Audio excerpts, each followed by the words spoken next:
der menschlichen Anstand im Leibe hat, zu verzeihen, zu respektieren und nicht böse anzugreifen. Deshalb zum Schluss dieser Bemerkung: Das Schlechtreden dieser Arbeit als Argument zu benutzen, um die Struktur zu verändern, ist wahrscheinlich nicht schlüssig. Es ist nicht logisch. Zweite Bemerkung.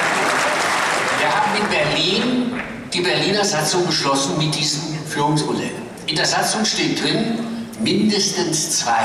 Mehr steht in der Berliner Satzung gar nicht drin. Das heißt, der jeweilige Parteitag, der wählt, kann einen 3., theoretisch sogar einen 4. Sprecher wählen und mit einfacher Mehrheit das beschließen. So steht es in der Satzung.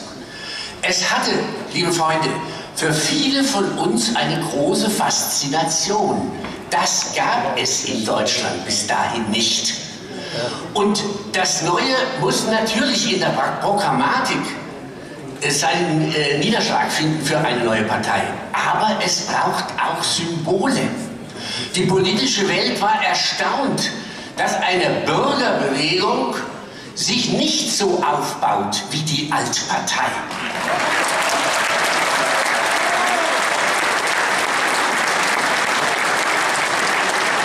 Ich habe, liebe Freunde, die Mitgliedsnummer 30.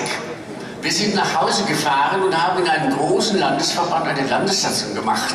Und ich sage Ihnen, wir haben nicht darüber diskutiert, ob wir nicht dort auch 3 Sprecher installieren sollen. Wir haben sie installiert, mit breiter Mehrheit. Und wir haben sie gelebt und wir leben sie noch heute. Und wir hatten damit kein Problem. Richtig. Lassen Sie mich das auf den Tipp gucken. Was ist Struktur und was ist ein menschliches Problem? Wir haben bei dem, was wir nachher zu beraten und zu verabschieden haben, ein ganzes Paket. Es geht nicht nur um 3 Sprecher oder einen, sondern es geht neben dem einen Sprecher darum, ein Präsidium im Vorstand einzuführen. Ein 13-köpfiger Vorstand soll nochmal zweigeteilt werden in ein Präsidium und den Gesamtvorstand. Das heißt, der eine Sprecher und das Präsidium sind im Ergebnis 6 Personen, die werden die Partei steuern. Und das kann nicht die Idee sein, ein paar Strukturen in einer neuen Partei wirklich kritisch zu hinterfragen und da auch Zeichen zu setzen. Wir haben neben der Verengung des Vorstandes auch ein Präsidium, in der Tat noch den Generalsekretär. Und der Generalsekretär ist beraten worden in der Satzungskommission und mit 2/3 Mehrheit so beschlossen worden, und das war nicht einfach, dass er vom Parteitag gewählt werden würde. Gewollt war einer, der vom Vorstand alleine zu bestellen ist. Das war nicht mehrheitsfähig, aber gewollt, sodass man sehr wohl die Machtkonzentration, Tendenzen sehen kann, die menschlich sind. Ich verurteile das überhaupt nicht. Aber ich stelle dagegen eine andere Strukturidee.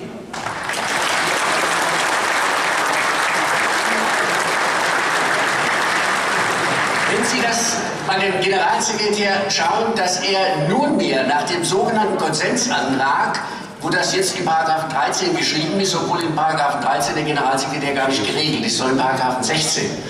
Sodass ich jetzt schon bitte, den Generalsekretär auch unter § 16 zu erörtern. Wenn dort steht, der Generalsekretär ist nur unterstellt dem Vorsitzenden, meine Damen und Herren, und nicht dem ganzen Vorstand, dann wird in Zukunft ein anderes Vorstandsmitglied, ein 2. Sprecher, ein 3., wenn es ihn gibt, ein Stellvertreter, dem Generalsekretär was auch immer sagen, was er gerne hätte und was er wünschen würde. Und dann wird der Generalsekretär sagen, tut mir leid, Herr Vorstand, ich habe nur einen Chef. Das kann nicht richtig sein für eine hochbezahlte Führungsperson.